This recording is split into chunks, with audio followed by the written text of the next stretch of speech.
You got to learn to say Shavua Tov, Baruch Hashem. This is very exciting. This is huge. Lots of people are still coming in, so so Baruch Hashem, as more people are coming in, we're just very excited today. This is the first time at Beit HaDerek we've been able to host Joe Good, and I want to tell you that when I came to the Lord in 1998.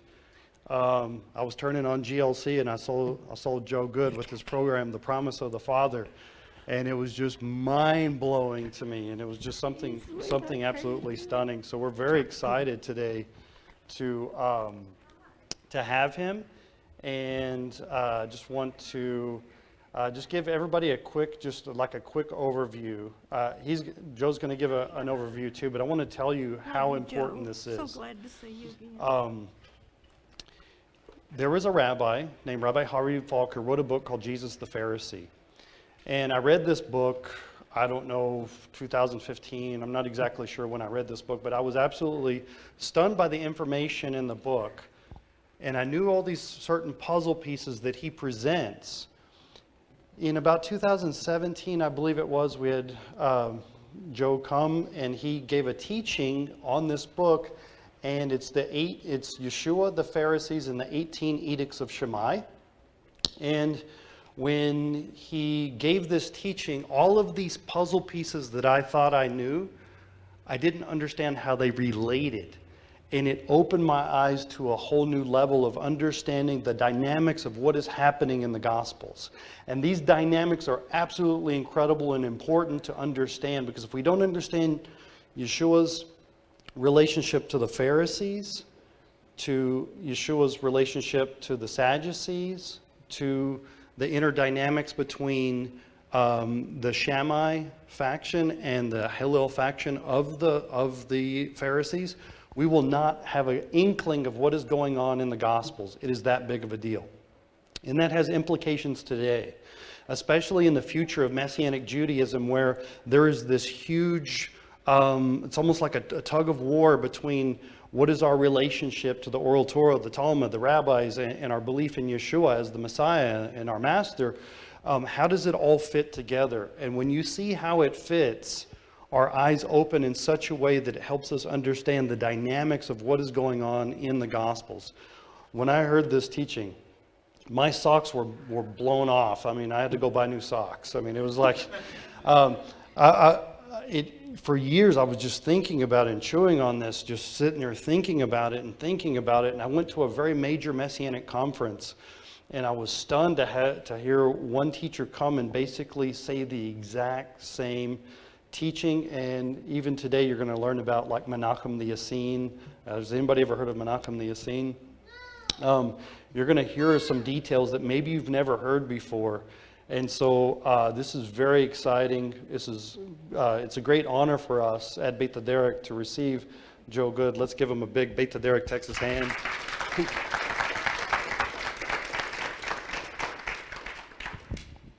And we're very excited to have you. Thank you, Ben. Okay. Shalom, shalom, everyone. All right. We're going to hit a lot of information, and we're going to hit it pretty fast. Okay, I think on this particular topic, to do it justice, you need 8 to 12 hours. I'm serious. There is, as been mentioned, there is within the Messianic movement, there's all different kinds of branches and so forth. But there is a major emphasis of the oral Torah is not for us. The oral Torah is bad. An emphasis toward the rabbis or the Pharisees, and Yeshua was against the Pharisees, and so forth. Okay? Now, Ben mentioned this book. This is called Jesus the Pharisee. It's by Rabbi Harvey Falk. Okay, so Rabbi Falk is not a believer in Yeshua. He's not writing from that aspect. He's an Orthodox rabbi, and what he is writing the book for is because he believed that misguided beliefs concerning the Pharisees, people not having the full story of what was happening there, led to anti-Semitic acts. Now, he based his work on an earlier work by a very famous rabbi, Rabbi Jacob Emdom. And Rabbi Emdom had been the forerunner in this. But I want to tell you the story. Ben and I were talking. This book's hard to read. Okay? Now, I work in the Mishnah, the Tosefta, the Talmud, both editions, the Bavli and the Yerushalmi, almost daily. Okay? I know more rabbis than I know Messianic leaders. All right? I just got back from my 97th trip to Israel. And so what I'm trying to say, is I'm fairly good in oral Torah. And I had difficulty in this book, okay? Because there's so many points. And the points are here, and the points are there, and it's all over the place. And so I've got a number of slides here, like probably 60 or 70 slides, and they're all over the place. Because the text that we're dealing in, that's what it does. So to simplify it, what I want to do is I want to tell you the story. Then we'll look at the text that verifies the story. All right? Okay. So we have in the Mishnah, in the Tractate Pirkei Avot, means sayings of the fathers. And in Pirkei Avot 1:1, it says that the Torah was given to Moses. And Moshe gave it to Yehoshua, to Joshua. And Joshua to the elders. And so, or to the judges. Now, what it's talking about, first off, before we go any further, is it's talking about the Sanhedrin.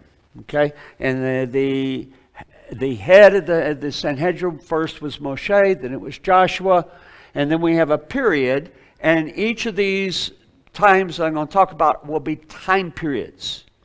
So when it talks about Moshe, it's talking about the time in the wilderness.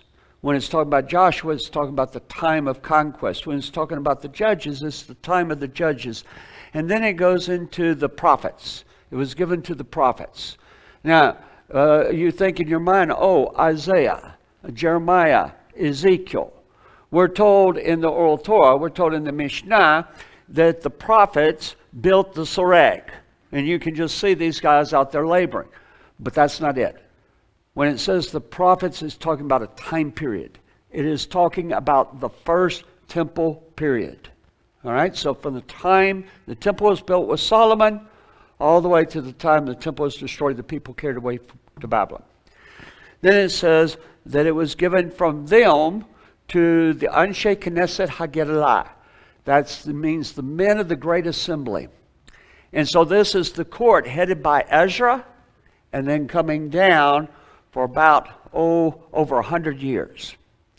And then it says the last of these was Shimon HaZaddik, and then we begin what are called the Zugot. Zugot means pairs. And so in the Sanhedrin, you have a president, he's called the Nasi. And you have a vice president, he's called the Beit Din. And those two together make up a pair. So we go through the period of the pairs is going to start right about the time of Alexander the Great. And it's going to go right up to the time of the birth of Yeshua and his death. All right? And so it lists off all of these pairs that are heads of the Sanhedrin. All right? And the last pair is going to be Hillel and Shammai.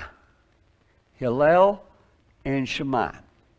Now, Hillel had a previous Beit Din. He had a previous vice president. And his name, and Ben just mentioned him, was Menachem the Essene. Now, before we go any further, we think of Pharisees as Paul was a Pharisee. We have Pharisees, everybody that is a Pharisee is identical, okay? And it's kind of like the Jewish concept when you go to Israel. And it's not this way as much as today as it was 25 years ago. But if you are a non-Jew and not Muslim, then you're Christian. Okay? That was the Jewish view. And all Christians are Catholics. Every one of them. Doesn't matter. You say, well, I'm not a Catholic, I'm a Baptist. Oh, you're a Baptist Catholic. Okay? But they group everything together, and there is a world of difference within Christianity and Baptists and Catholics. Okay? So there's worlds of difference, and so it was in the Jewish world. And so we didn't have the Pharisees. My goodness. There were numbers of groups that were called Pharisees, but they also were called by different names, the Hasidim and so forth. Okay, so we have the Essenes. So we have Hillel, who is a Pharisee, but he's also called a Hasid. All right, so we have Menachem, the Essene, who also is considered a Pharisee. But these two are from two different strains of the, let's say, observant world. All right? Today, in Judaism, we have modern Orthodox. We have Bratzlavers. We have Lubavitchers. We could go on and on of the different groups that are out there. And a few years ago, these groups wouldn't even sit at the same table. I'm serious. They would not sit at the side. It's changed now considerably. Okay, but same thing back, but more extreme. Now, we had something strange. We're told in the Talmud that Menachem the Essene and Hillel agreed.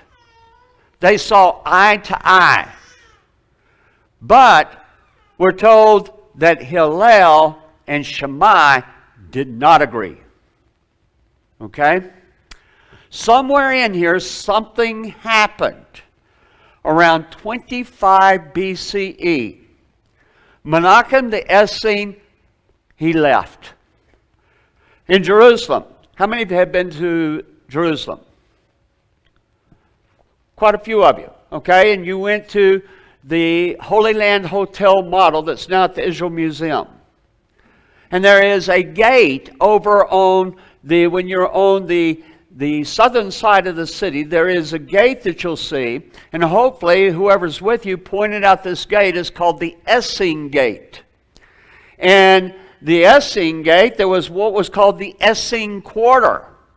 And so what we know is there were a lot of Essenes. You don't have a gate and a quarter of the city called by the Essenes unless they were very present. But about 25 BCE, they left. Menachem the Essene resigned as vice president of the Sanhedrin and went into the wilderness. Okay, so I have a theory on what happened. At that point, we have where Shammai comes in. Now, between Shammai is ultra Orthodox. So he is, there are over 300 disputes between Beit Hillel and Beit Shammai listed in the Talmud. Over 300. You're going to see the quotes on this. Beit Shammai, for instance, said during Sukkot that your table has to be entirely under the sukkah, under the sakak of the sukkah, the roof, or it's not kosher. You're required to eat the meal, so you must be 100% inside. If it's even an etzbah, a finger breadth out, he says it's not kosher.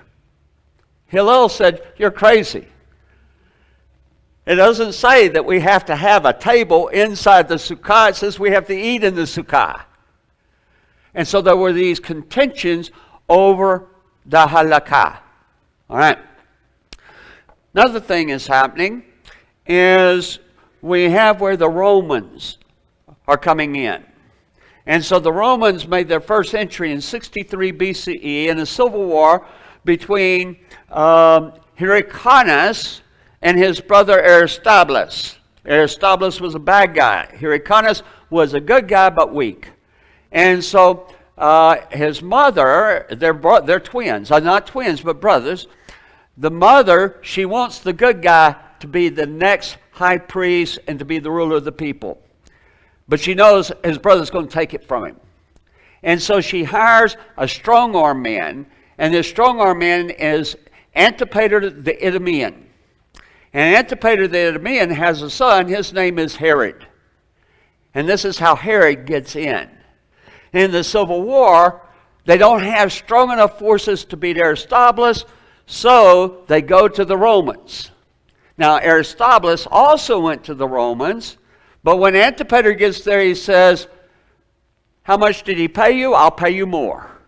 So Pompey comes in on the side of Hyrcanus, and so Hyrcanus becomes the leader. All right? Pretty soon, Herod kills his father. Herod ends up getting rid of Hyrcanus and so forth, and that's how Herod got into power. But with Herod, now the Romans they've got a toe, and once the Romans get in, they keep coming. All right? So we rise up what's called the Zealot movement.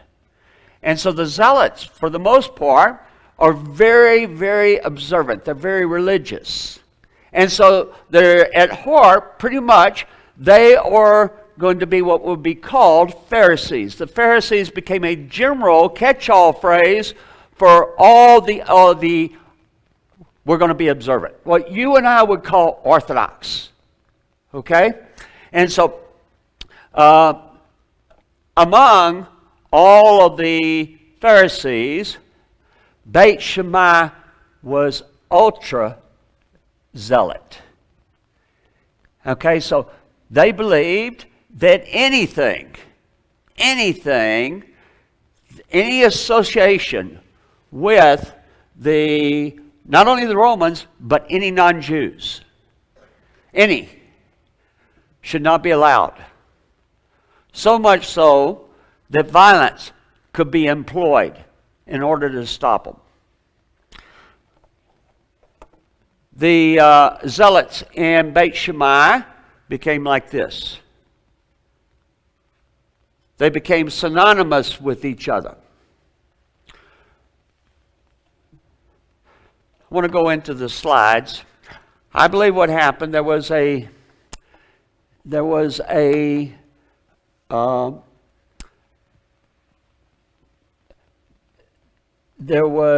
amendment or a halakha that was to be passed. Let me explain this part. Let me read something to you. I'm just going to read from the New King James. This is from the Parshat Yithro, or Jethro. And this is the purpose of the Sanhedrin. Okay? So how many commandments do we have?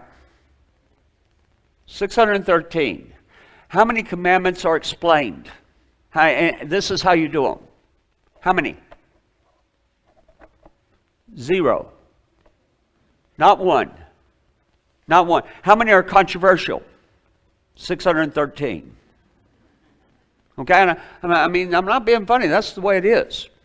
So in Parshat Yithro, verse 14, so when Moshe's father-in-law saw all that he did for the people, he said, what is this thing that you are doing for the people?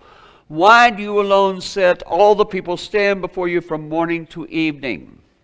And Moshe said to his father-in-law, because the people come to me to inquire of God. When they have a difficulty, they come to me, and I judge between one and another, and I make known the statutes of God and his Torah, his laws.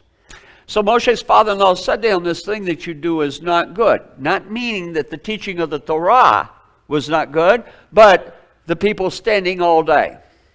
So he says, that both you and the people who are with you will surely wear yourselves out, for this thing is too much for you. You are not able to perform it by yourself. Listen now to my voice. I'll give you counsel, and God will be with you. Stand before God for the people so that you may bring the difficulties to God. Listen in verse 20. It's the key verse.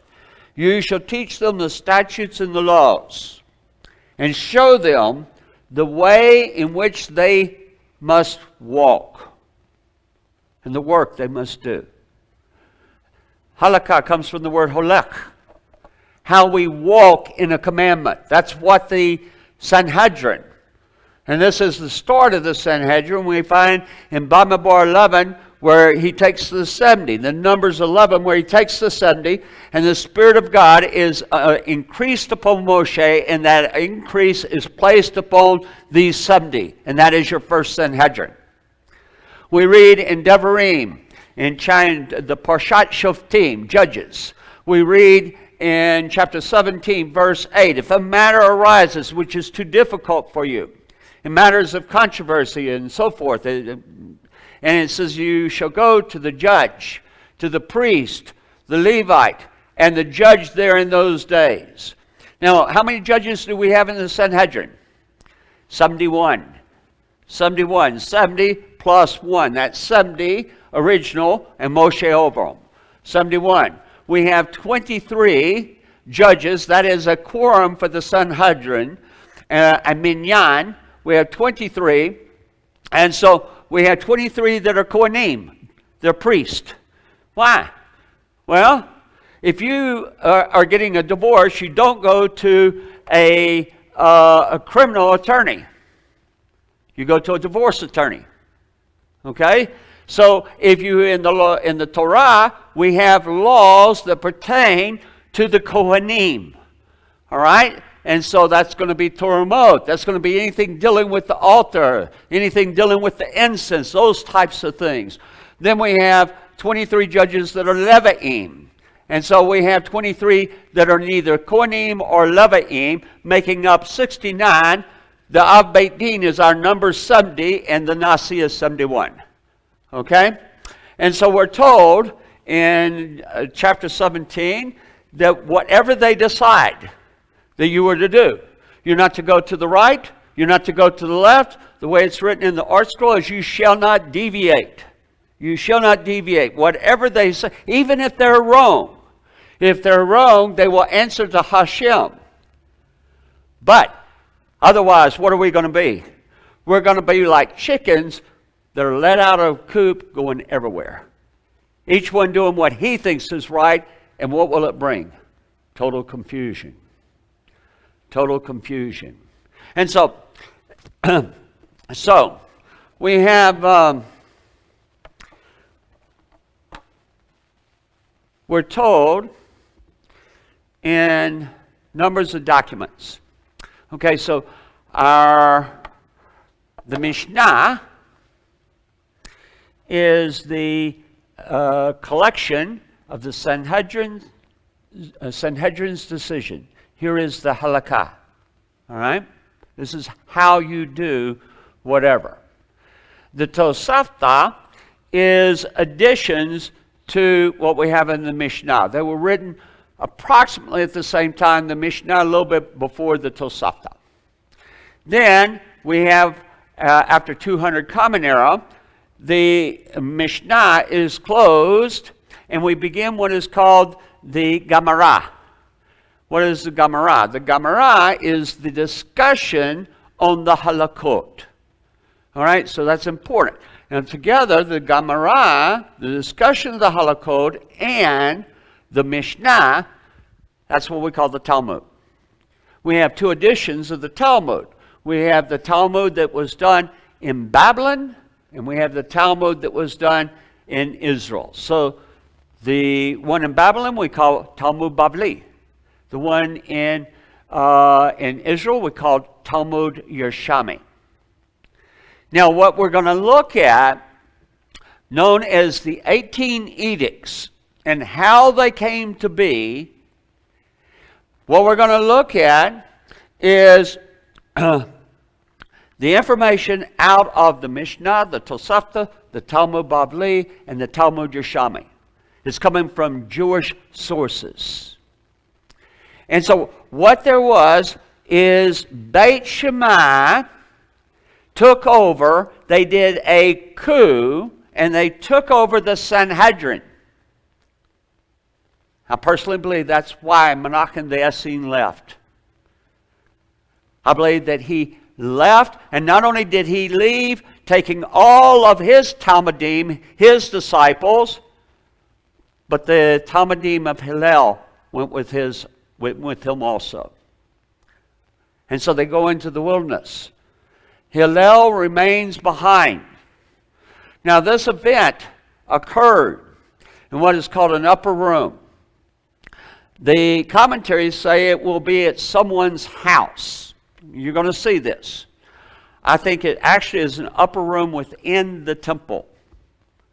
Hey, Clint, would you bring me that model out there? I believe that it was in an upper room in the temple. I'm going to show you where the chamber of the Sanhedrin was. And we're told that they had upper chambers. Now, they're going to meet in order to pass this collection of halakot. All right? Everybody, are you following what I'm saying so far? And so, we're told that it was in an upper room of so-and-so, and it is passed. All right. Christy, if you can stay here with me for a second. All right. You got good fingernails? Never mind. I got it. All right. This, it looks little, but it's actually gigantic. This is 22 stories high, to give you a perspective. This building is bigger than a Sears and Roebuck. All right? So the building is divided, can you see, into two sections. The Sanhedrin sat right here. This is called the Lishkat Hagazit. All right. Now, imagine this. This is the Supreme Court of Israel. Okay, thank you. This is the Supreme Court of Israel. And let's say that you read, or we don't read in newspapers anymore, you read on the internet. And it said that the Supreme Court met at Dunkin' Donuts this morning and passed major legislation, or that they repealed something of major legislation. Would you believe it? Why? Because they can't meet at Dunkin' Donuts. They have to meet in certain chambers. And the rules here are very much the same. We find that Yeshua is going to make many comments against the Pharisees. What we find is that every single statement that he makes, barring none, that he makes criticizing the Pharisees, we can find in the Mishnah, we can find in the Tosafta, we can find in the Talmud Bavli and the Talmud Yerushalmi.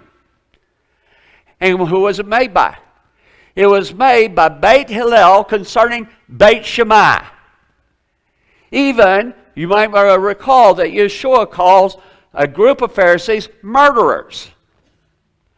And he refers to their fathers being the ones that murdered, and he gives a name of one that was murdered there and a last name.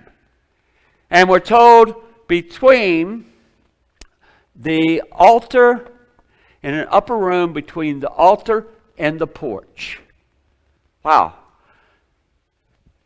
This building is between the altar and the porch where they meet, and I believe Yeshua is making a direct reference to how they passed the 18 edicts. Now, what were the 18 edicts? The 18 edicts were for the purpose of separating Jews and non-Jews. They were for the purpose of saying a Jew could not go into the home of a non-Jew. You remember Cornelius. And Cornelius had this vision. And people say, oh, that's making the foods clean. You know, making pork all right to eat and so forth.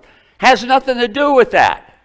It was dealing with the concept of non-Jews, and God gave him the dream, and then he's wondering about it. After the dream is over, and he doesn't understand it till an angel tells him, there's 3 men outside, go with them, don't fear anything. I've sent them.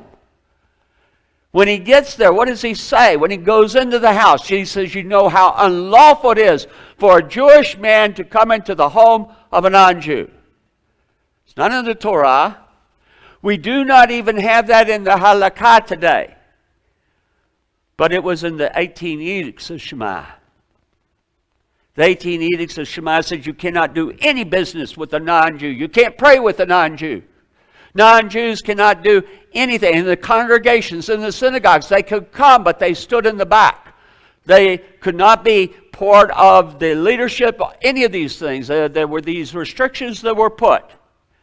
Now, we do not have the 18 edicts to where we can go through and just study them and examine them. You know why we don't have them?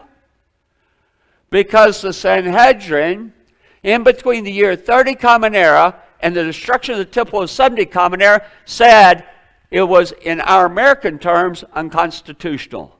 It was anti-Torah, and it was no longer halakha. And so the basis of every single comment that Yeshua makes against the Pharisees is not all Pharisees are bad, but what he's saying is Beit Shammai has gotten off the path. And frankly, it's what led to the destruction of Jerusalem and the destruction of the Holy Temple. I want to show you something. This is the art scroll. This is volume 13. I think there are about 45, 50 volumes in the Talmud Yerushalmi. I have them all. And this is the Talmud Yerushalmi. Talmud Bavli is even bigger. It's 70-something volumes. And generally, what you'll find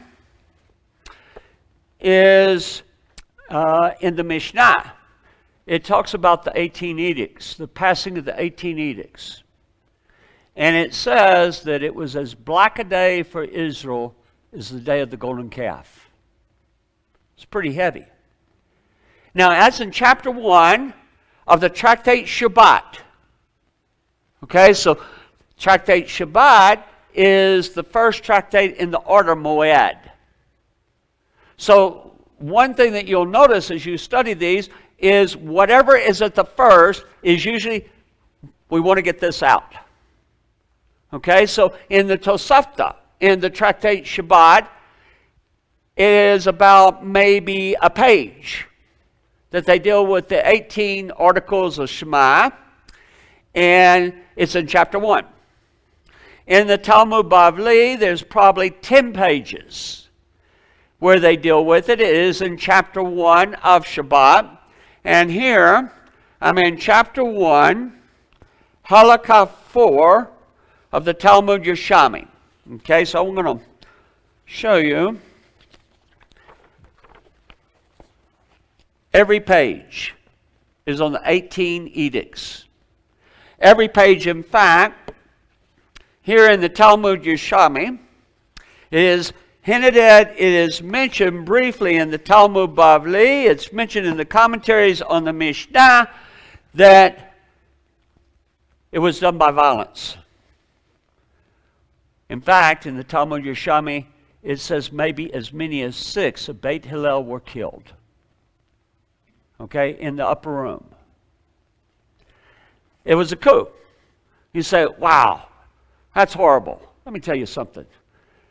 What we have going on in our country, in our government, and everything, what we've seen in the last few years, I have no problem believing the same type of thing would go on and so forth. All right, we're going to go into the slides.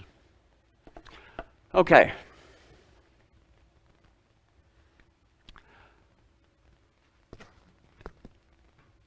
During the, this is about 58 Common Era. Paul's arrested in the temple for supposedly taking a non-Jew within what is called the soreg of the temple to the inner courtyards. And it says, then as Paul was about to be led into the barracks, he said to the commander, may I speak to you? And he replied, can you speak Greek? Are you not the Egyptian who some time ago stirred up a rebellion and led the 4,000 assassins out into the wilderness? But Paul said, I am a Jew from Tarsus, in Cilicia, a citizen, meaning a citizen of Rome, of no mean city, and I implore you, permit me to speak to the people. So when he had given him permission, Paul stood on the stairs, meaning the stairs of the Antonia coming down to the porticos of the temple, and motioned with his hand to the people. And when there was a great silence, he spoke to them in the Hebrew language, saying, Brethren and fathers, hear my defense before you now. When they heard that he spoke to them in the Hebrew language, they kept all the more silent. Then he said, I am indeed a Jew, born in Tarsus of Cilicia, but brought up in this city at the feet of Gamaliel, taught according to the strictness of father's law, and was zealous toward God as all of you are today. Now, 25 BCE, Menachem the Essene, thereabouts, departs and goes out of the city. That is the time that Shammai becomes the new Beit Din. The Yeshua will be born in 4 BCE. King Herod dies in 4 BCE. Hillel, the elder, he remains as the Nasi, but he has absolutely no power. Everybody, all of his disciples left. And everything is being run by Beit Shammai. In 10 Common Era, Hillel dies. Shammai does not become the new Nasi. From 10 Common Era to 30 Common Era, there is no Nasi or president of the Sanhedrin. There's a reason for this. Shammai wanted to remain as the Beit Din because the Nasi can only vote in the case of a tie, whereas the Beit Din, he can vote at any time. All right, so Shammai is going to die in 30 Common Era. And Yeshua is slain and resurrected in 30 Common Era. Gamaliel, the elder, is the grandson of Hillel. And so that's the Gamaliel that is the instructor. So Gamaliel is from Beit Hillel, from the school of Hillel. Paul is from Beit Hillel. Okay, so it says, taught according to the strictness of our fathers' Torah, and was zealous toward God as all of you are today. I persecuted this way to the death, binding and delivering into prisons both men and women, as also the high priest bears me witness, and all the council of the elders. This is the Sanhedrin, from whom I also received letters to the brethren, and went to Damascus, bringing chains even those who were in Jerusalem to be punished. Now, as it happened, I journeyed and came near Damascus about noon. And you know the story. You know how that the great light, he becomes a believer in Yeshua. So I'm going to go forward. And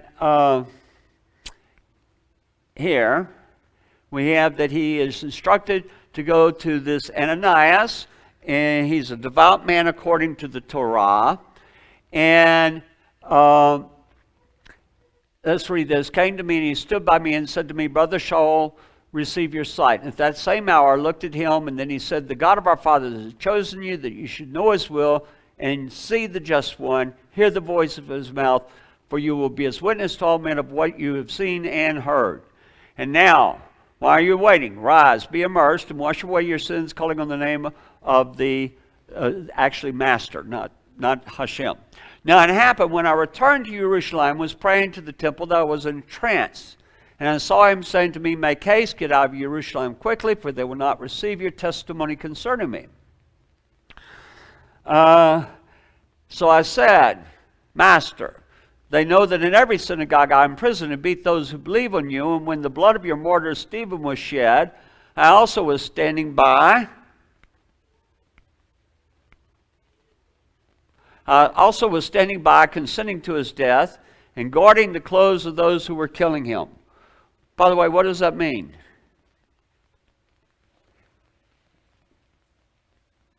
Do you know that that Stephen was tried before the court, before the Sanhedrin, was convicted?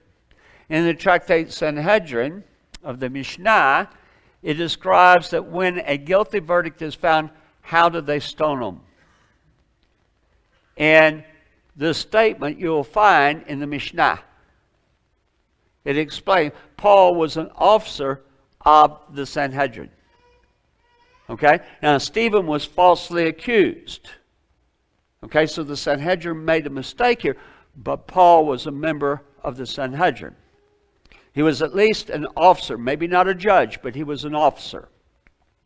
Oh, wait, most important part. Okay, so stood by guarding the clothes of those who were killing him. Then he said to me, depart, for I will send you forth from here to the Gentiles. All right, so let's talk about what we've seen. He's talking to the masses of the people in the temple. He's speaking from the portico, the northern portico, where the stairs come down from the Fortress Antonium. And he's speaking, and all these people are there, and he tells them, who am I? Who did I grow up under? He gives his credentials, and he says, I have become a believer in Yeshua.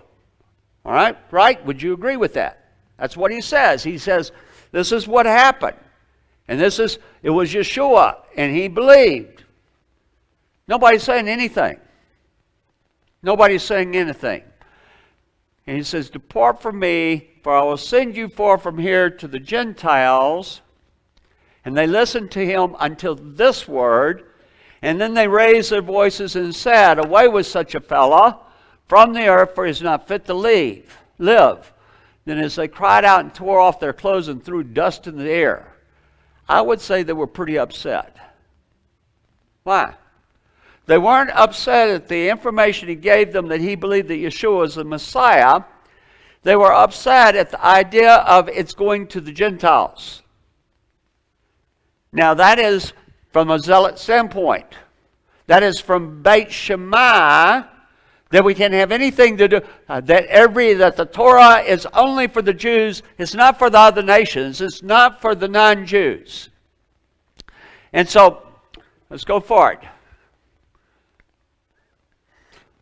We talked about the Zugot, the Sanhedrin. We talked about the Nasi and the Av Beit Din.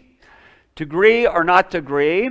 What prompted Menachem to leave, and who are the Essenes? We don't know a lot about the Essenes, but we do know that they were very similar to Beit Hillel. Okay, so here, this is from the Mishnah, and this is from the tractate Hagigah, and if you'll see in the bottom, it's talking about the Zugot. And so Yossi ben Yotzer was a president, he was a Nasi. He said not to lay the hands. Yossi ben Yochanan says to lay. Okay, he's the Beit Din. They had a disagreement. But drop down to the dark. It says Hillel and Menachem did not differ.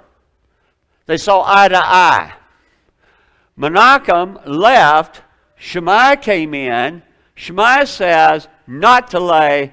Hillel says to lay. They disagree. Menachem the Essene, this is the article in Wikipedia, was a Jewish Tanna. Tanna means he's a teacher of the first 2 centuries, the period of the writing of the Mishnah. A sage living during the era of the Zugot, the pairs. As such, he was paired with Hillel the elder and served as Av Beit Din. The Mishnah states that when he went forth, or out, and as a result of that was replaced by Shammai, who became from that point on the Zug, okay, the singular Zugot, of Hillel the elder. Okay, I'm going to skip this part. I'm leaving the slide presentation here. Okay, so y'all can look at them, but we've got too much to cover in the time we have. Okay, but here it goes into the different things that tells us in the Talmud about why Menachem left. All right? All right. Here, this is important. This is the Steinsaltz. This is Rabbi Adin Steinsaltz. Who, Rabbi Steinsaltz, you know that there is a Sanhedrin informing in Jerusalem. Rabbi Steinsaltz was the first Nasi. Okay? This is Hagigah 16b, where it says 80 students. It says, taught in the Mishnah, Menachem departed and Shammai entered. The Gemara asked, to where did Menachem depart? Abiah says he departed and went astray. Therefore, the Mishnah did not wish to delve into the details of his case. Rava said he departed for the king's service. He received a post from the king and had to leave the court. This is also taught in a Beraita. A Beraita means it's a wild card ruling. Menachem departed for the king's service, and 80 pairs of students dressed in silk robes left with him to work for the king. He's taken his disciples with him. Now we have another one that says that there were 160 pairs and 80 were from Beit Hillel and the other 80 from Menachem. Okay, so let's see.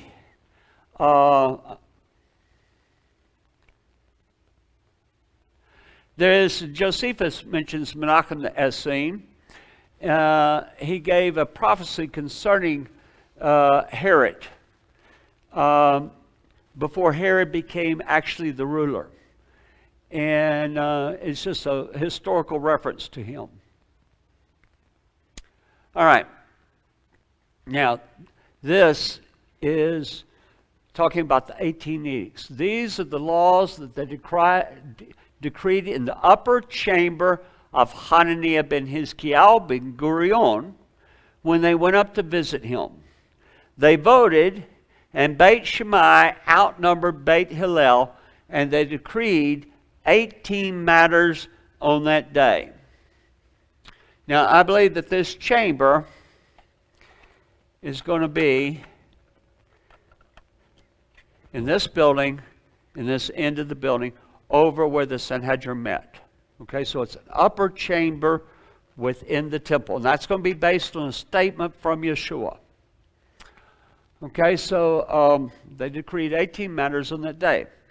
These among the laws which they stated in the upper room of Hananiah ben Hizkiah ben Gurion when they went up to visit him. They took a vote, and the house of Shammai outnumbered the house of Hillel. 18 rules did they decree on that day. On that day, and that day was as harsh for Israel on the day of which the golden calf was made.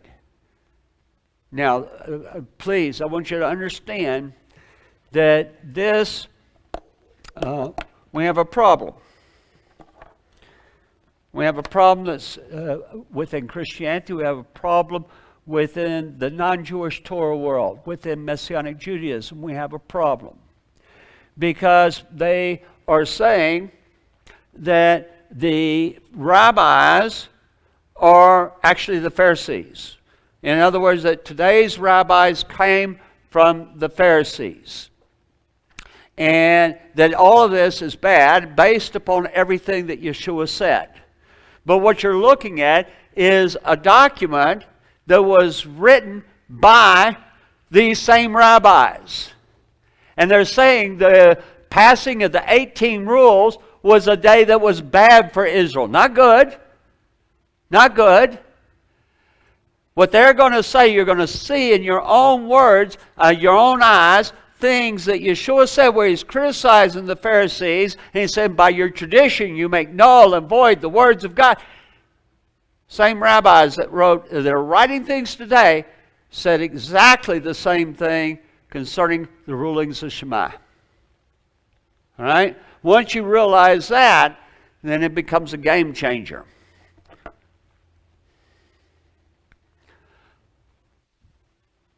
This is a commentary that deals with the contents. Another of these decrees is the matter of one who harvests grapes in order to take them to the press. Shammai says it has become susceptible, and Hillel says it has not become susceptible. Hillel said to Shammai, now look at this. If so, for what purpose do they harvest grapes in purity? In other words, utilizing pure vessels as in your opinion. Since the grapes are susceptible to impurity by means of the juice that seeps from them, care must be taken to avoid impurity while gathering. And however, they do not harvest olives in purity. According to your opinion, that liquid that seeps out renders the fruit susceptible to impurity. Why is there not a similar concern with regard to the liquid that seeps out of olives? Shammai said to him, if you provoke me and insist that there is no difference between gathering olives and grapes, then in order not to contradict this, I will decree impurity on the gathering of olives as well. They related that since the dispute was so intense, they stuck a sword in the study hall. And they said, one who seeks to enter the study hall, let him not enter. One who seeks to leave may not leave. So that all of the sages will be assembled to determine the halakha. That day Hillel was bowed and was sitting before Shammai like one of the students. The Gemara said, and that day was as difficult for Israel as the day the golden calf was made. As Hillel, who was the Nasi, was forced to sit in submission before Shammai.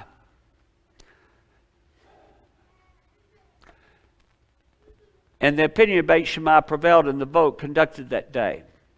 And Shammai and Hillel issued the decree, and the people did not accept it from them. And their students came and issued the decree, and the people accepted it from them.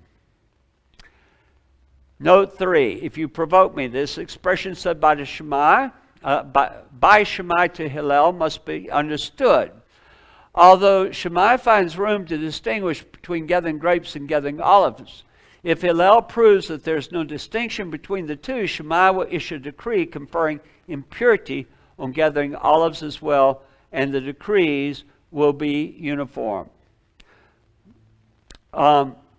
Big thing in the Jewish world is respect. It's gigantic. Now, in the Hispanic culture, I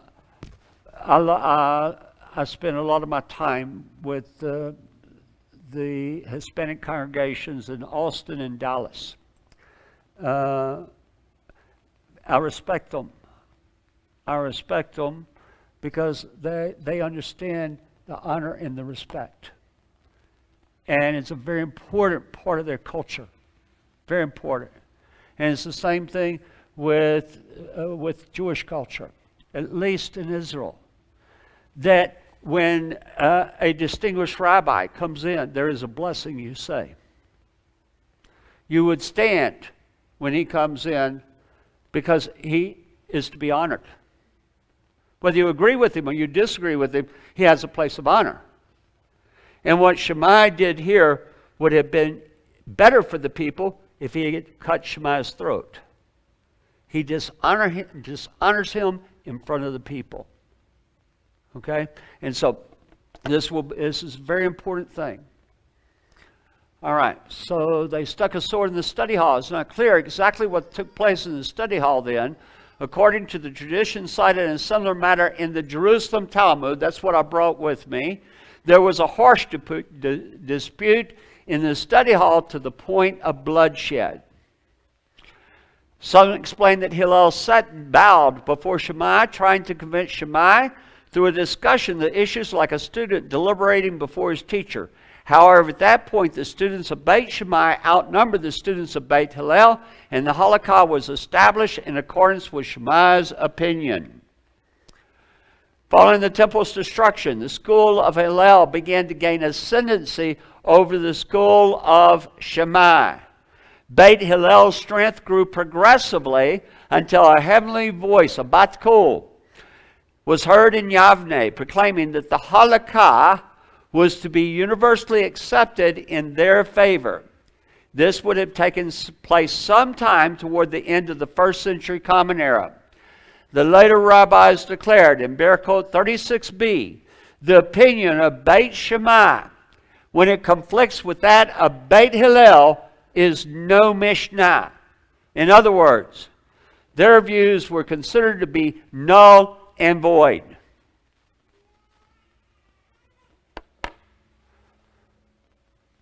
So what does that mean? That means that not only were the 18 opinions taken away, but in all matters where Beit Hillel disagrees with Beit Shammai, and the halakha was made according to Beit Shammai, it now is no longer, it's put to the side. Okay? This is major. Now, we're not looking at any Christian source here. All we're looking at are Jewish sources. Following the temple's destruction, we've already done this, right? All right. With regard to this halakha, Rabbi Torfon said, once I was coming on the road when I stopped and reclined to recite Shema in accordance with the statement of Beit Shammai. Although Rabbi Torfon was a disciple of Beit Hillel, he thought that fulfilling the mitzvah in accordance with the opinion of Beit Shammai would be a more meticulous fulfillment of the mitzvah, according to all acceptable to all opinions. Yet in so doing, I endanger myself due to the highwaymen who oppose travelers. The sages said to him, you deserve to be in a position where you are liable to pay with your life as you transgress the statement of Beit Hillel. This statement will be explained in the Gemara. Now, I've already told you that everything that Yeshua does in criticizing the Pharisees is going to be found and recorded in the Jewish writings, in the Mishnah, the Tosafta, the Talmud Bavli, and the Talmud Yerushalmi, as what Beit Hillel said against Beit Shammai. But there's more. Rabbi Harvey Falk wrote this book, Jesus the Pharisee. Now, we can't say that Yeshua was a Pharisee. We have no document that says that he was. However, every single statement that Yeshua makes in what we read in the Gospels, we'll find a corresponding same thing from Beit Hillel. In other words, certainly Yeshua and Beit Hillel did not disagree. Okay? All right. Returning now to the first century Common Era, we know that two different schools of rabbinic. This is the book by Harvey Falk. Returning now to the first century Common Era, we know that two different schools of rabbinic authority existed at that time, Beit Shammai and Beit Hillel. These two schools are on record in the Mishnah and Talmud as having clashed on over 350 occasions. Isn't that amazing? During the century, they existed. That's from 30 to 70 Common Era. Now, nor were these minor controversies that reached rather to the very heart of Judaism and its perspective on the world at large. The Talmud tells us in Sanhedrin 88b, that means it's the Babylonian Talmud, that as the disciples of Shammai and Hillel increased, the Torah became as two Torahs. In other words, Judaism became split into two opposing approaches to its religious traditions. Very importantly for our subject, they were strongly at odds over Judaism's view of the Gentile world. From the time that the disciples of Shammai and Hillel grew in number, and there were disciples who did not attend to their masters to the requisite degree, dispute proliferated among the Jewish people, and the Torah became like two Torahs. This is from the Sanhedrin 88b and the Steinsaltz Talmud. Two disparate systems of halakha developed. There was no longer a halakhic consensus with regard to every matter.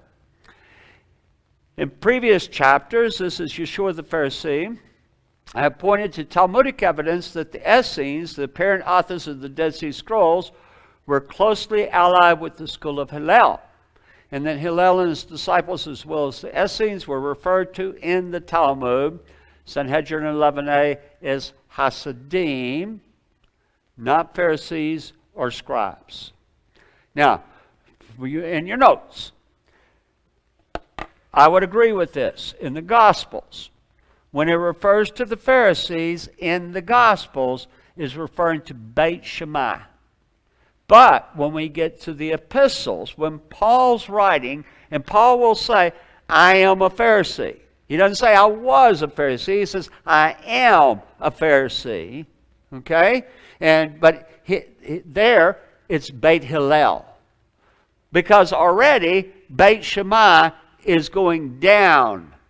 And so everything is happening.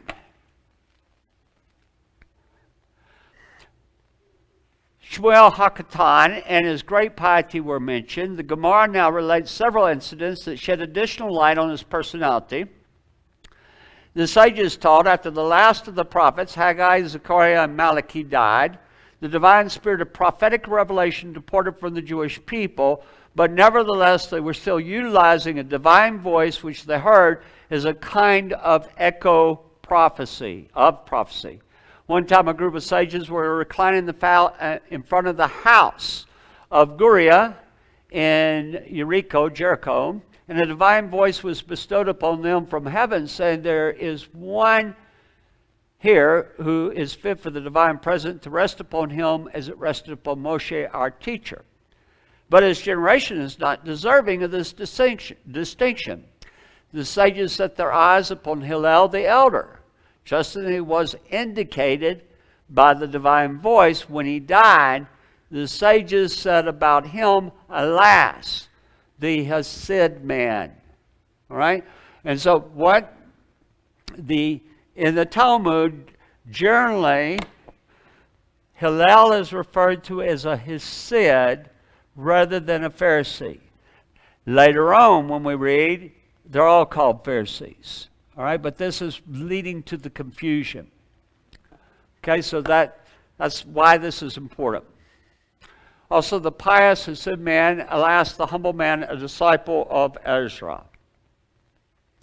All right, this is basically going to be just another one saying the same thing.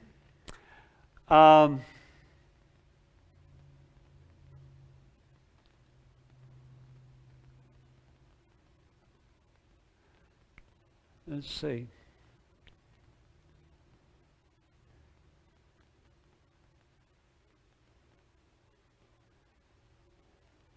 All right. These I'm not going to go into, but it's just showing the terminology, how it's used.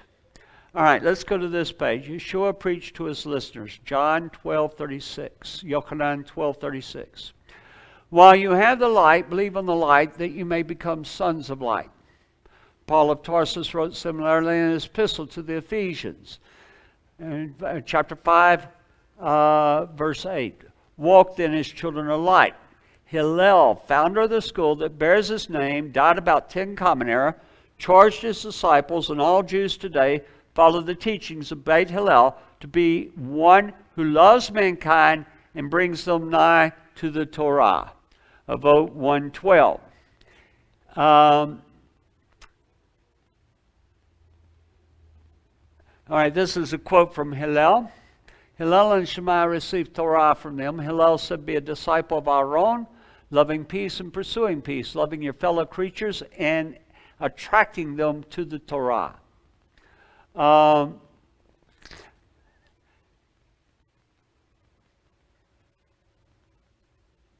Let's see, directly between Hillel and Shammai, it says only 3, or according to some authorities, 5 disputes are recorded between Hillel and Shammai themselves. However, with time, the differences between the respective schools multiplied to the point that hundreds of disputes between them are recorded in the Talmud.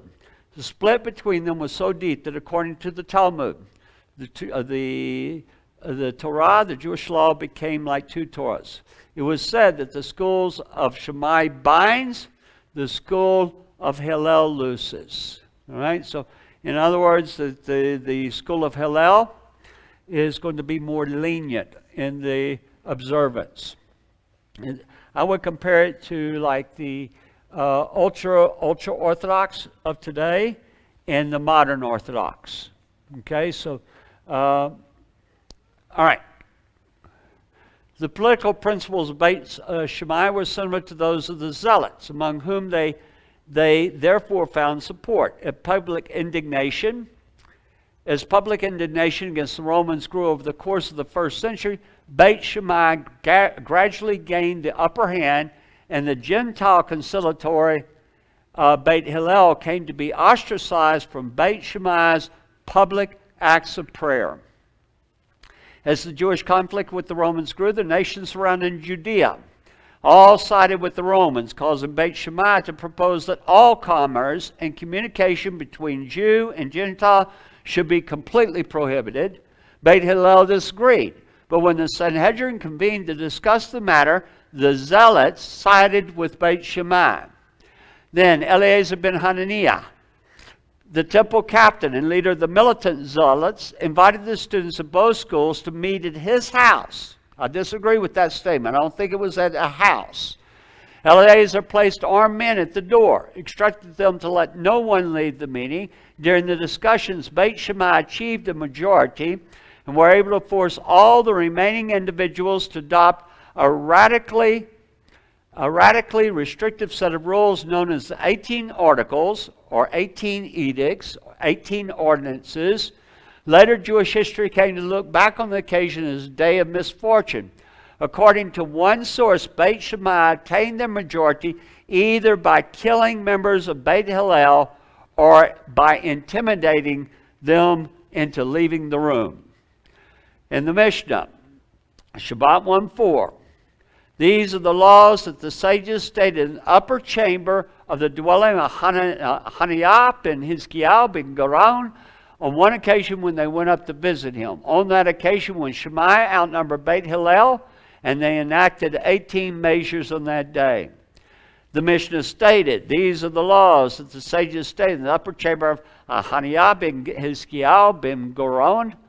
A Baraita expounds on the episode recorded in the Mishnah. That day was as grievous to Israel as the day of the golden calf was made. The Baraita cites two different perspectives on the laws enacted at that time. Two Baratot. Okay, so a Baraita means it is a wild cord halakha. It's not found in the Mishnah, and it's not found in the Tosafta. Okay, so two Baratot describe the confrontation between Beit Shammai and Beit Hillel that occurred on that day. Rabbi Yehoshua Unya taught a Baraita. The disciples of the school of Shammai stood below and were prepared to start killing those of the disciples of the school of Hillel who would attempt to ascend to the upper chamber. A different Baraita taught, 6 of the disciples of the school of Hillel ascended to the upper room, and as for the rest, the disciples of the school of Shammai stood against them with swords and spears to make sure that they would retain their majority. Now, I'm going to Matthew 23. And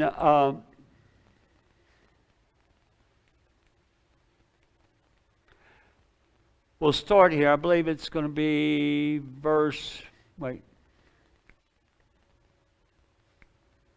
I believe it's going to be verse 26, but it could be 23. Okay? Woe to you, scribes and Pharisees, hypocrites. Now, when I read this, what I do, if I'm teaching, I try to put in, woe to you, Beit Shammai.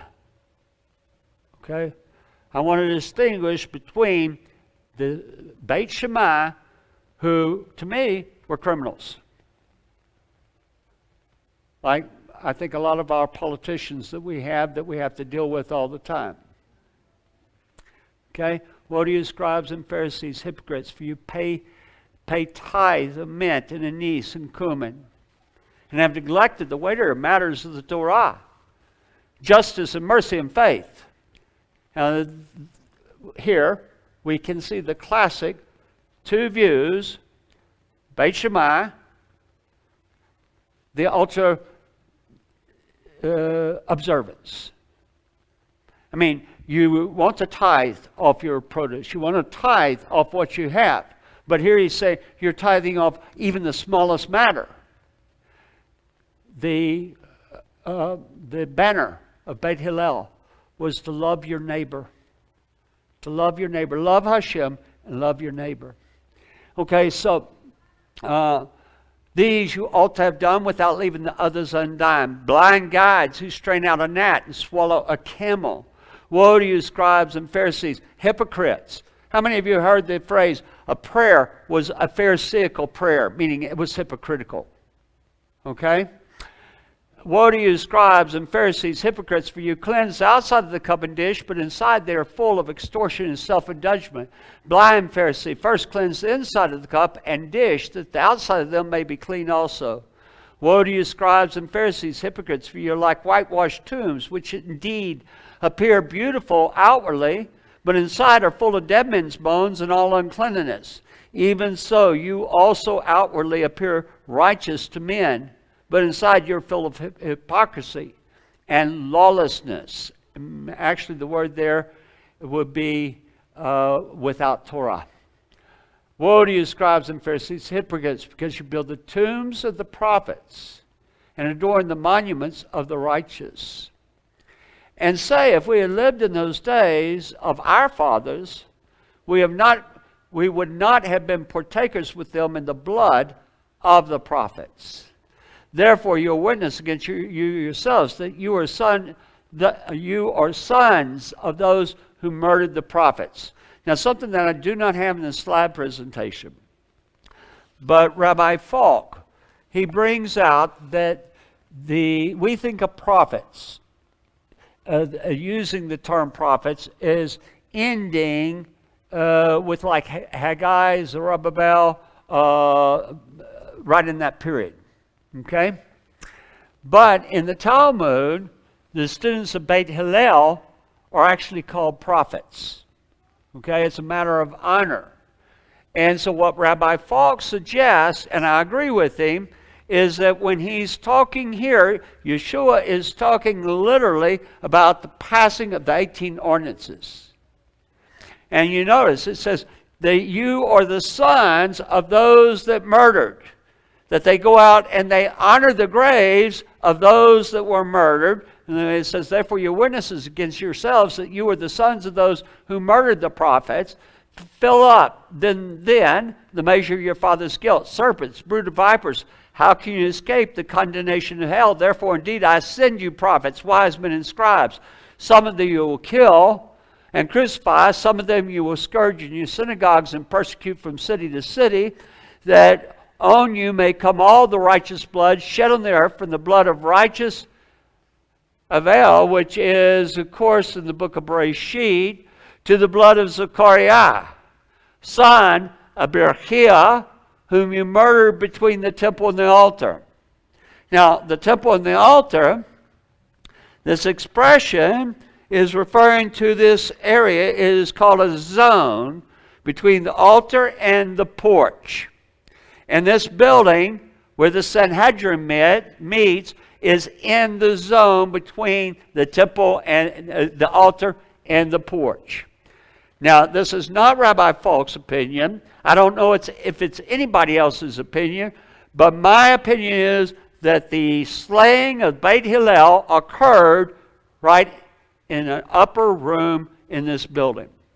And that it's exactly what Yeshua is referring to. That is a direct reference to Beit Shammai of the murders that were committed in order to pass these ordinances. And when we read the Gospels, when we read and we're going through, we see all of this anti-Pharisee, don't think anti-rabbi.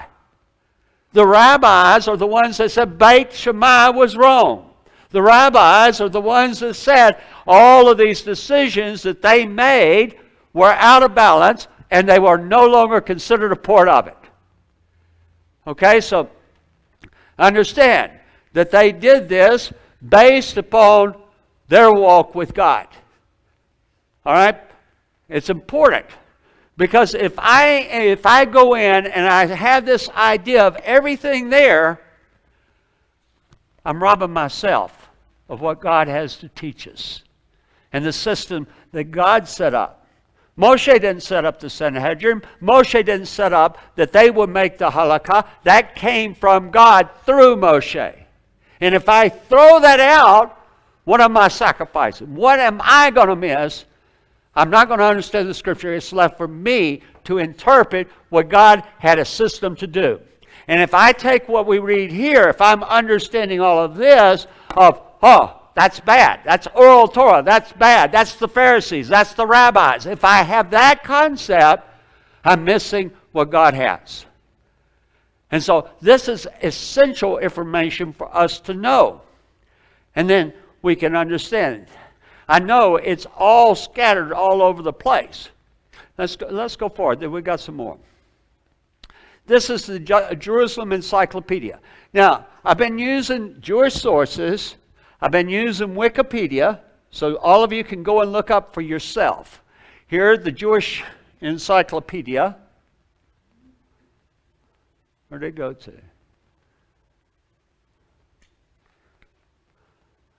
All right.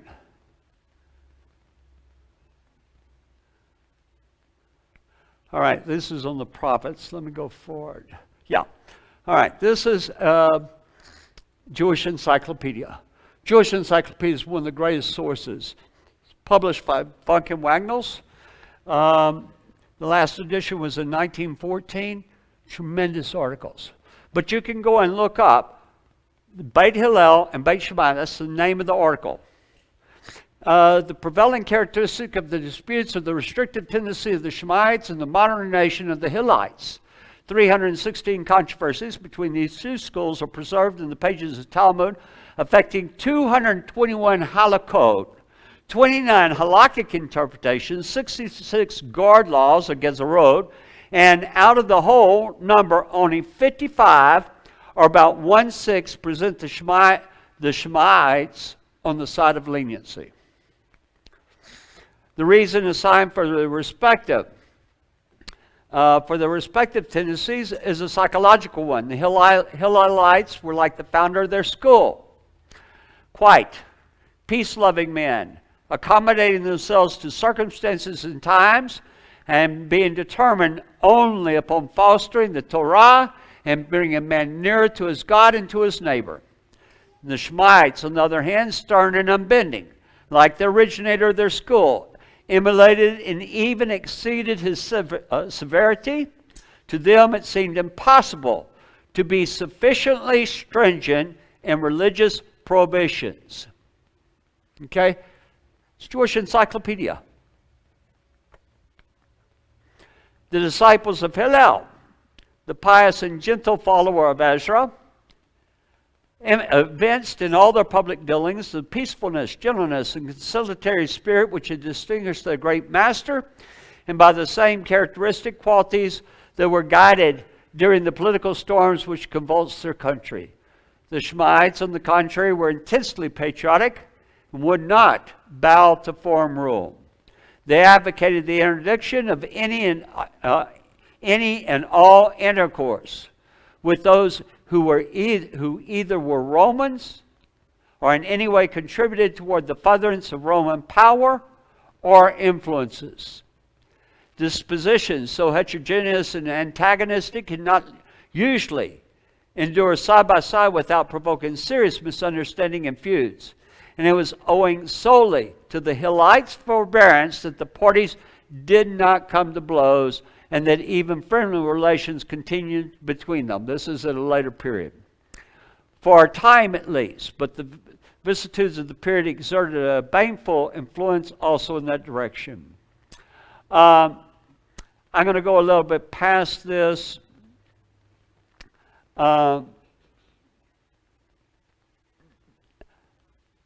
Let's see. Bitter feelings were consequently engendered between the school, and it appears that even in public worship, they would no longer unite under one roof.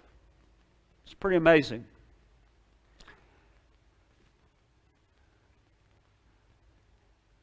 All right.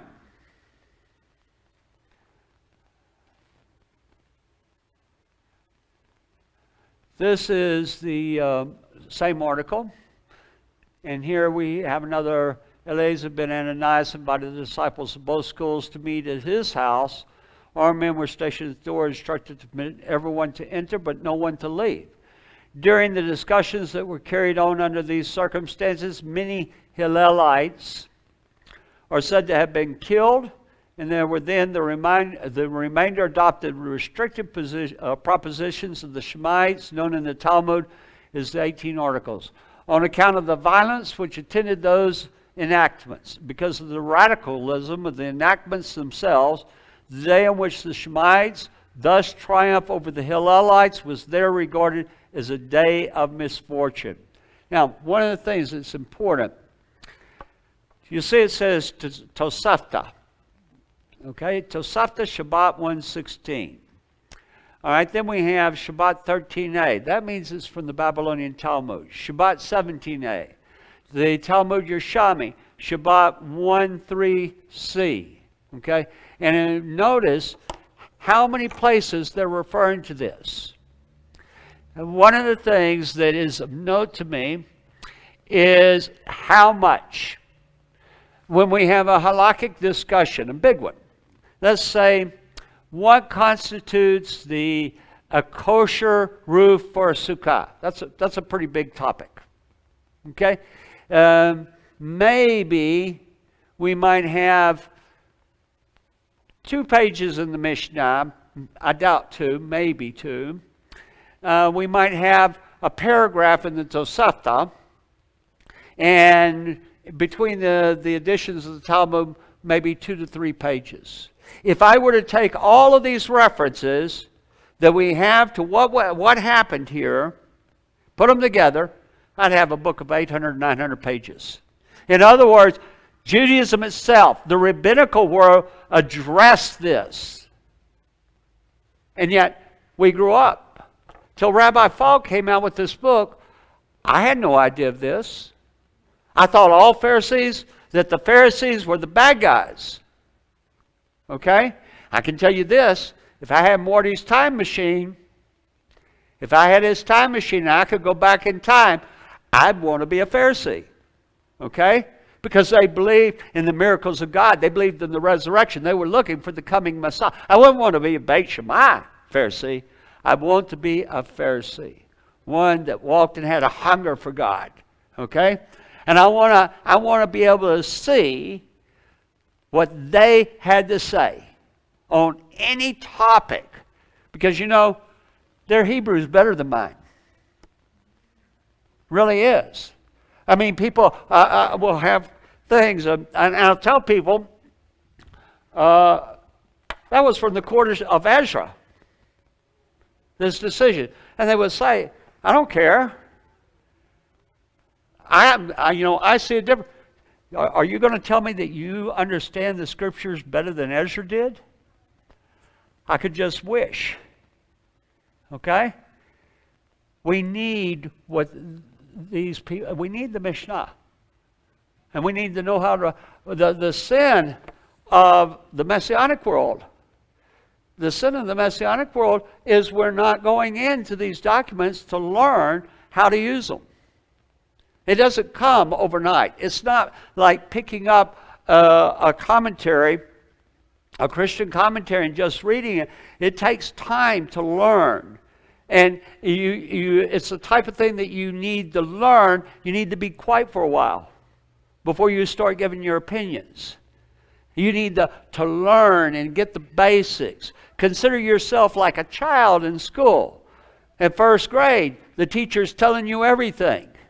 Okay? Now, it's all right to ask questions, but you don't need to tell the teacher how to do it. In second grade, third grade, you've got to go up the ladder, you've got to go up the steps so it makes sense. And one of the things that we need to do, instead of turning away from the oral Torah, we need to teach our people how to use it. I was talking to Clint. We were eating a little bit before this started, and I said, power tools are great. They're great. You can build all kinds of things with power tools if you know how to use them. If you don't know how to use them, you can tear up more than you were going to build. And you got to learn how to use them. You got to treat it with respect.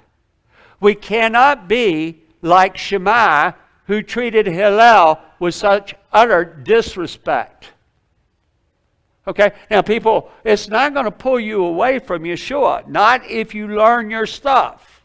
Okay, you're going to have to, here's the hard part, you're going to have to learn from people like Ben. You're going to have to learn from people like Clint. You're going to have to learn, and if you go to the synagogue, go to an Orthodox synagogue, and you start asking questions, they're going to start trying to work to undermine your faith in Yeshua. Okay? Now, I hate to say this, but you're not going to be able to handle it.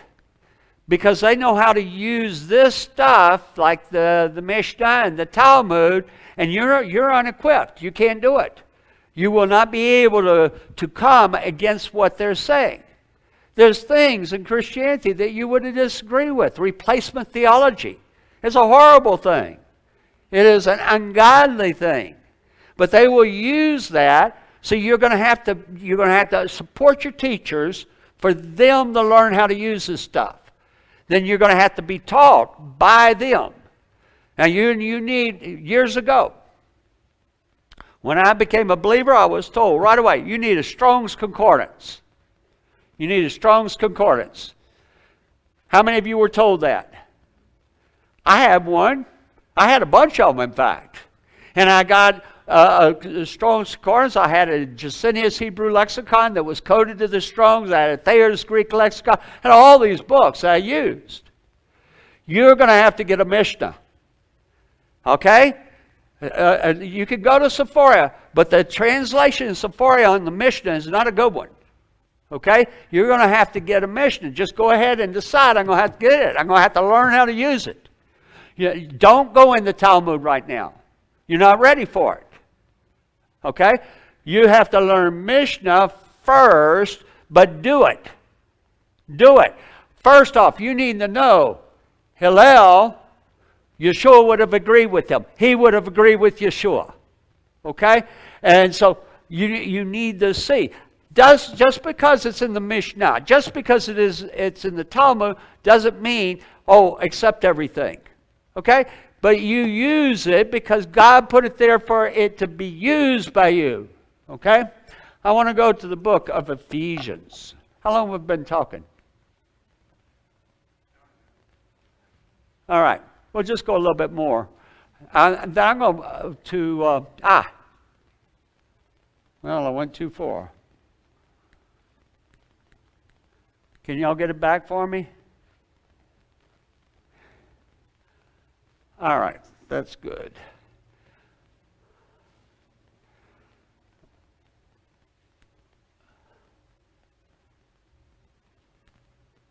All right. Here we go. These are my last couple of slides anyway.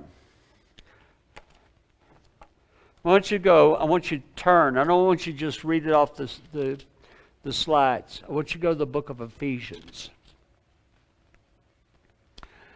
And where we're going is verse 11 in chapter 2. Therefore remember that you, once Gentiles in the flesh, who are called uncircumcision by what is called the circumcision, made in the flesh by hands, that at that time you were without Messiah, being aliens from the commonwealth of Israel, and strangers from the covenants of promise, having no hope, and without God in the world. But now, in the Messiah Yeshua, you who were far off, who once were far off, have been brought near by the blood of Messiah. When it says you who were once far off, what is it meaning? It's talking about non-Jews. Have been brought near by the blood of Messiah. For he himself is our shalom, who has made both one. What is he talking about? He's talking about Jews and non-Jews have been made one, and has broken down the middle wall of separation, having abolished in his flesh the enmity. Before we read the next part, I want to show you a picture.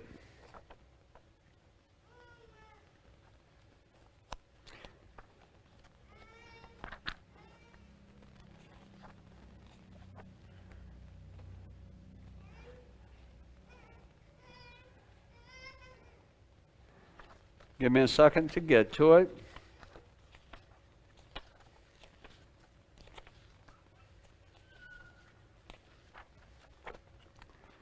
All right, this is what is called the soreg. I hope I have a picture in here of it. The soreg went around the inner courtyards. It was a fence. And it was with the signs upon it. There were signs there. All right. There were signs there in Greek and in Latin.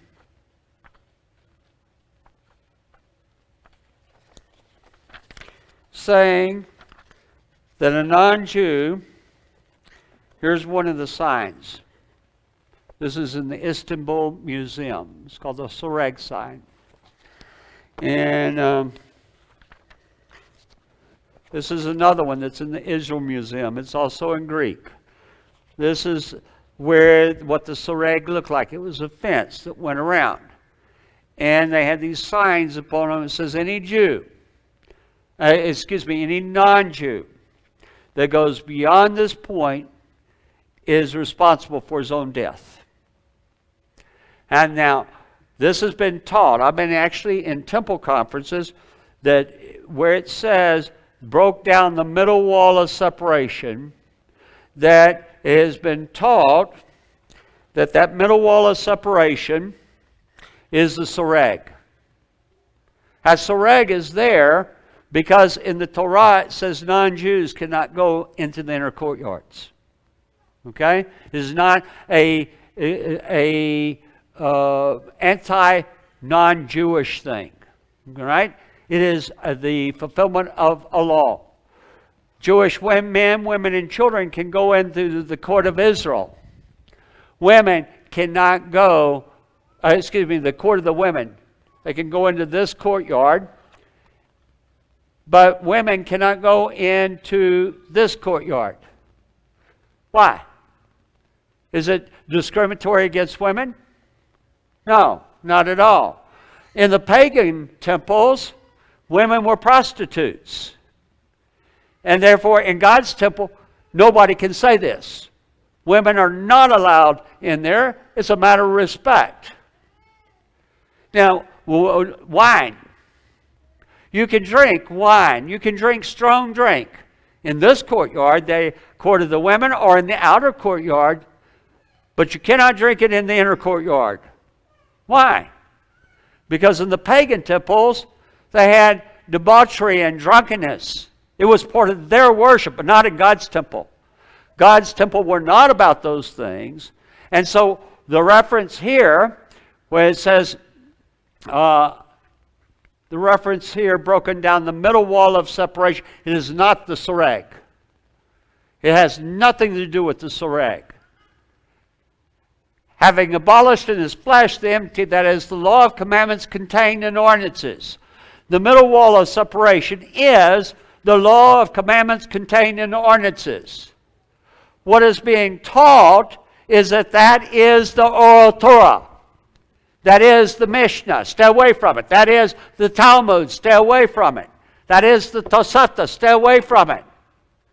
That we are instructed by Yeshua. We're instructed by Paul to have nothing to do with this. I submit to you that's error.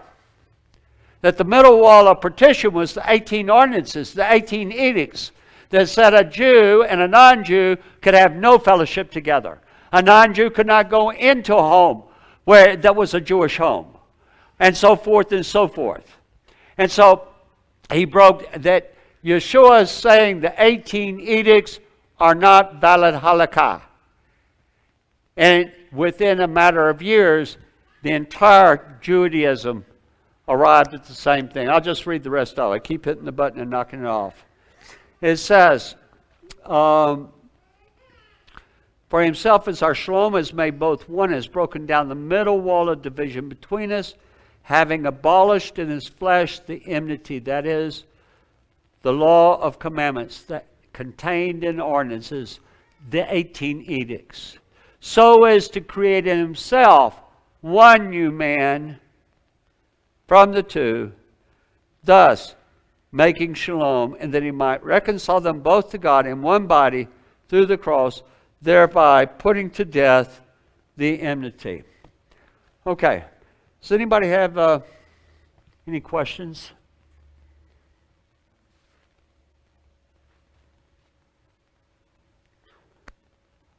All right. I want to give y'all a little bit of an update on things in the temple. First off, we have a research group. We're working with a number of the rabbis in Israel.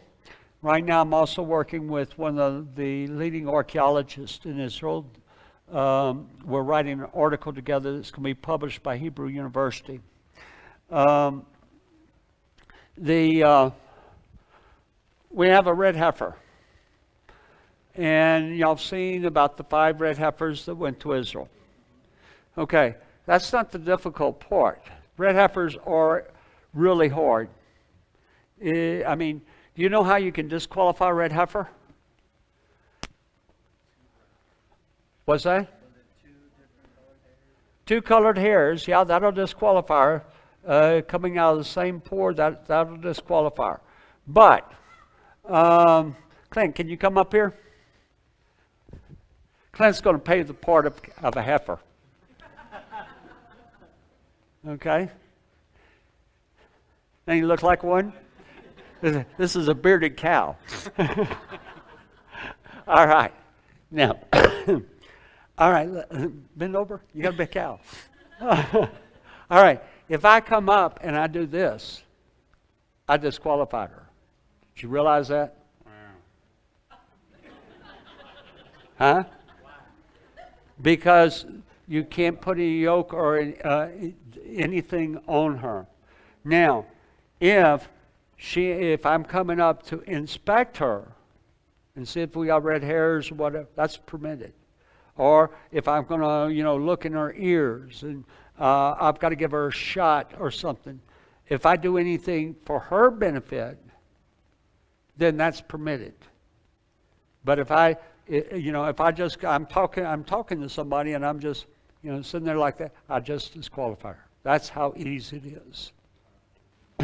Okay, thanks. You make a good cow. Can you leave me with Yeah. Can you leave me with some feed? Well, that's the cow has to go on its own. It really does. Okay. We don't have to have a temple to slaughter a red heifer.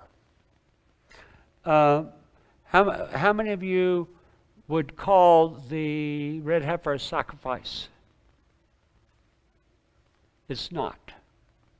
If you want to get a rabbi upset, call it a sacrifice. It is slaughtered.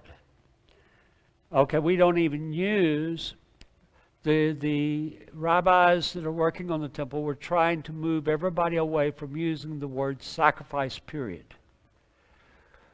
The pagans do sacrifice. What the people of God do is offerings. And the word for offerings is korban, which means to draw near. Okay, to be a korban, it has to be done in the temple. Can't be done just anywhere in the temple. It has to be done in this courtyard. All right? So we don't have an altar for the red heifer. Why am I going into this? Because the internet's saying all kinds of wrong things. It's saying things that are not accurate, but people don't know because first you got to read Bamidbar 19, Numbers 19. But then you have to read the Tractate Parah and the Mishnah. And hopefully you'll read it in the Tosafta and and that'll give you the information. Okay? But the heifer, you don't have to have a temple to slaughter a red heifer, but you have to have a red heifer slaughtered to have the temple. All right? We cannot have a temple without that, because the same place in the Mishnah that tells us that non-Jews cannot go in the inner courtyards. It's in Kelim 1:9 of the Mishnah. And it says that those with non-Jews and those with corpse impurity. How do you get rid of corpse impurity? It's the ashes of the red heifer. And so the plan is, if they have a qualified heifer, to slaughter her by right at Pesach this year. And what they're going to do is they will go to Jerusalem, and it will occur there. The hard thing is to have the Kohanim that are qualified to do it. How many of you have corpse impurity? How many of you don't know if you have corpse impurity? Let me set your mind at ease. You have corpse impurity. Okay? If you are out, unless you have been on bedrock and never got off that bedrock and making sure there are no graves below that bedrock, you have corpse impurity. Okay, so all of us have it. Our problem is that we can't use the ashes of the last red heifer, even though we don't have them. If they were to find them, they can't use them, because they have no guarantee that they are actually the ashes. They have no guarantee, there's no way that they can prove that these are the ashes of a red cow, a qualified red cow. So therefore we have to go to what's called Plan B. Where do you find Plan B? It's in the Mishnah. It's in Parah, chapter 3. Parah means cow. And it tells us that young women married that are Kohanim. People say, oh, women can't be priests. Sure they can. Read your New Testament. Luke. It says both Aaron and Elisheva, his wife, were Kohanim. Okay? She couldn't serve in the temple as a priest, but she's born a priest. All right? And so young married women that are Kohanim will come and give birth in a house in Jerusalem that's built on bedrock. They have to make sure that there's no grave underneath it, and it will be built on stone arches to allow wind to pass through. And this is a further guard against corpse impurity. That's the easy part. So the hard part is they have to stay there until he performs the ceremony of slaughtering the red heifer. And so he has to be 17. So he has to stay right there. They have to have 2 boys that are 8 that will draw water from the Shiloach pool. And so I had at my house a few months ago, Mo Borelli. Let me say it again slower. Mo Borelli. He is the caretaker for the heifers. Of the 5 that were brought over, 4 have now disqualified. We still have 1. Mo came and we filmed together, and he invited me to go with him out to Arizona. They've got another cow that they're looking at. She is still qualified, a calf. And but if they have it this Pesach, they will slaughter it. And so the ashes will be stored in preparation for the building of the temple. Now, in 1967, and I'll be brief on this, in 1967, of course, the Temple Mount was regained during the Six-Day War. There's a little interesting side note. On the last day that the temple was standing, back in 70 Common Era, the Romans had breached the wall. The Romans are all over. They're slaughtering people everywhere. And the priest, rather than fighting, there were guys that were in there fighting. There was zealots on the Temple Mount fighting the Romans. But the priests kept doing the service. And they were slaughtering the animal, and they were doing everything. And the choir kept singing the song for the day. And remember that there's a psalm for each day. But there is something strange. It was at the end of Shabbat. and they should have been singing another song. They sang the song for Wednesday.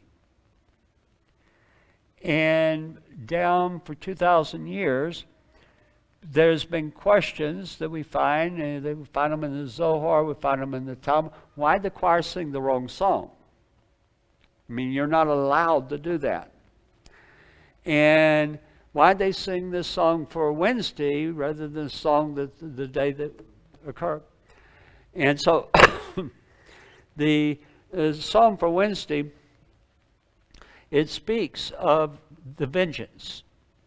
And so they said God is going to avenge the destruction of his temple and the destruction of Jerusalem and the people.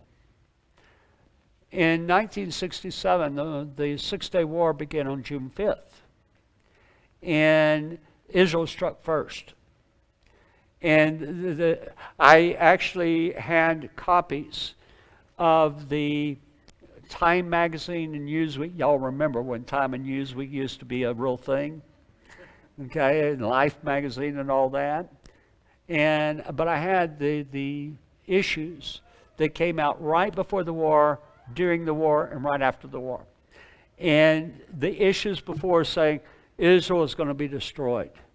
There is no way. The math just doesn't work.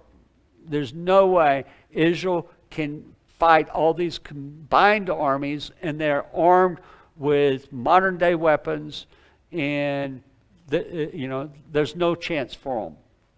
And so Israel struck very, very early in the morning, and before they did, and I'm going to try to illustrate what they did. Here's Egypt over here. Okay, so Israel's over here. So you would expect them to come this way. They didn't. They went out over the Mediterranean. They were flying what were called Kafir jets. They're French Mirages jets that they had improved. And so they're flying in squads of 4, and they're just above the water. Very dangerous. You tilt it the slightest bit, you're in the water. But they're just above the water, and because they can't be picked up by radar. And so they come to the western side of Egypt, and they're coming in. Now they have this one complex deal, is that they're using heat-seeking missiles. So you want the pilot to get in the cockpit and turn the jet on, because that's going to make the missile come to that jet. Everybody understand? And so, but you don't want the jet to take off. So each squad, whatever base they were attacking, they were instructed that they're going to come in, and so many seconds, they have it down to the second, they're going to raise up. So the Egyptian radar will pick them up. They're going to sound an alarm. The guys are going to jump, start putting on their boots, start grabbing their helmets, run into the things, and they have it exactly where they'll turn on the motor, but they will get them before they get off the runway. And they wiped out 90% of Egypt's Air Force in the first strike. Basically, from that point, they did the same thing in Syria. From that point, it was a mop-up. It was a mop-up. They had total air superiority, and the Israeli troops and the tanks were moving and moving. And so, but in the Arab world, coming out of Assad, out of Syria, and Nasser out of Egypt, they're broadcasting, the Egyptian armies are rolling through Israel. We're defeating their armies everywhere. They're surrendering in masses. Our soldiers will be sleeping in Tel Aviv tonight. Great victories. Jordan had not entered the war. Israel tells Jordan, stay out of it. We'll leave you alone if you stay out of it. We're winning. Don't listen to what they're saying. But he listened to what they were saying.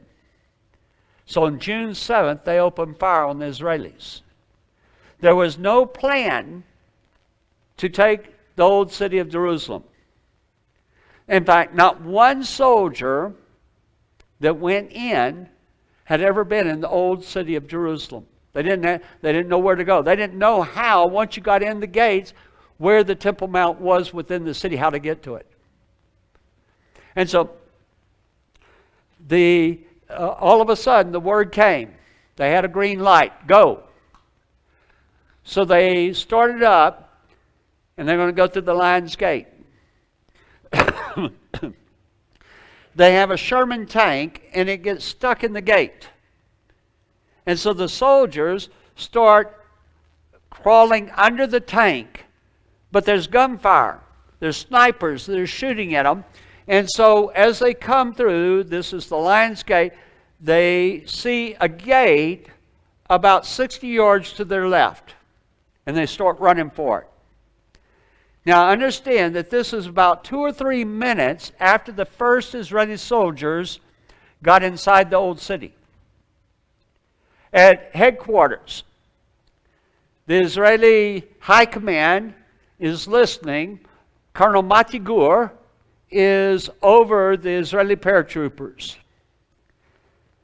They don't know what the battle will be like. The Jordanian soldiers are the best of the Arab soldiers. They're the best disciplined. They were the best.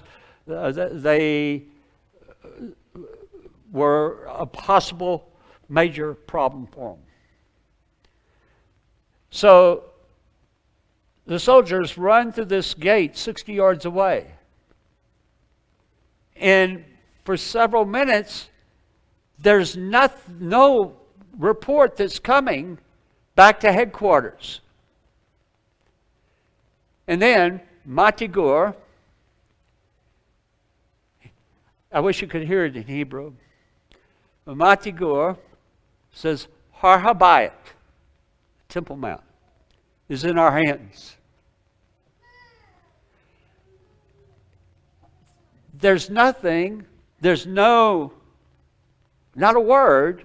It's total silence coming from the headquarters. Mati Gur thinks, my walkie-talkie's not working. And he says, Har Habayit is in our hands. And then he hears this explosion of people cheering and clapping. They couldn't believe it happened so fast. It happened, no casualties, not there. Well, that was Wednesday, June 7th, 1967. And the choir in 70 Common Era didn't sing the wrong song. They sang the song where it would pick up again. We're the generation that's going to see it. And it's coming together. And we are learning all kinds of things that we had no idea of even just a few years ago. Used to we have 1 or 2 major discoveries a year. Now we have 1 or 2 major discoveries a month. And it's accelerating. Back in 1990, 1991, Rabbi Richmond, a lot of y'all know Rabbi Richmond, invited me to come over and to study with him. And so I went for a week or 10 days. And at that time, there were only a handful of Jews that went up on the Temple Mount to pray. Only a handful. Everybody went to the Kotel. The Kotel was made the place to go until the temple would become available again. Moshe Dayan, the defense minister, and he was a godless man, Moshe Dayan gave the Temple Mount back to the Muslims, the control. I know a number of rabbis. If you mention Moshe Dayan's name, put your fingers in your ears, because they have no love for what he did. But the reality is that the land was ready for the temple, but the people weren't ready for the land or the temple. God had to change their hearts. And now we're seeing that happen. We had an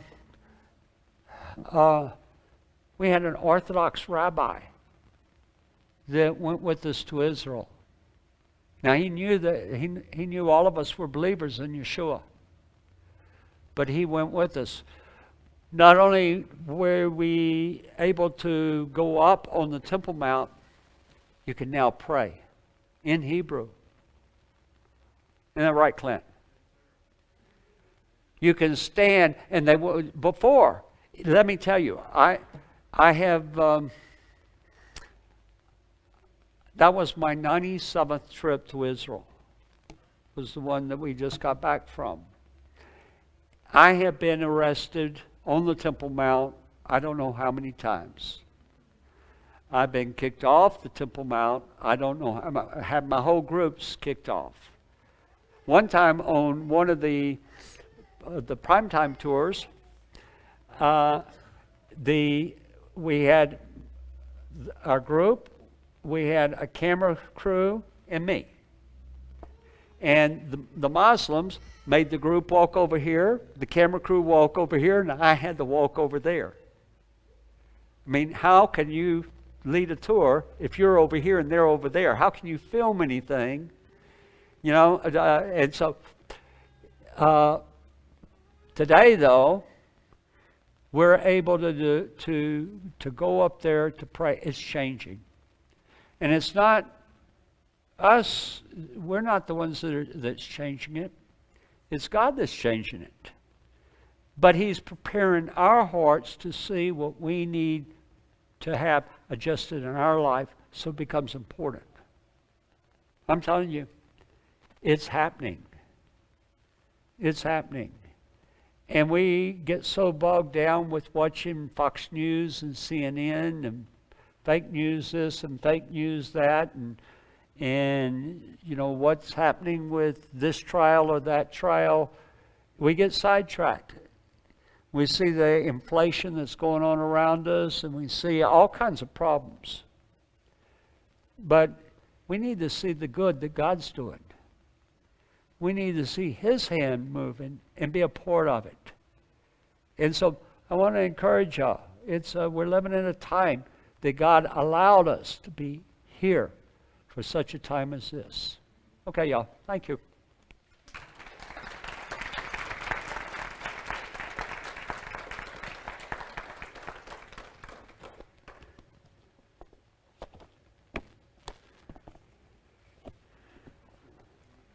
Huh?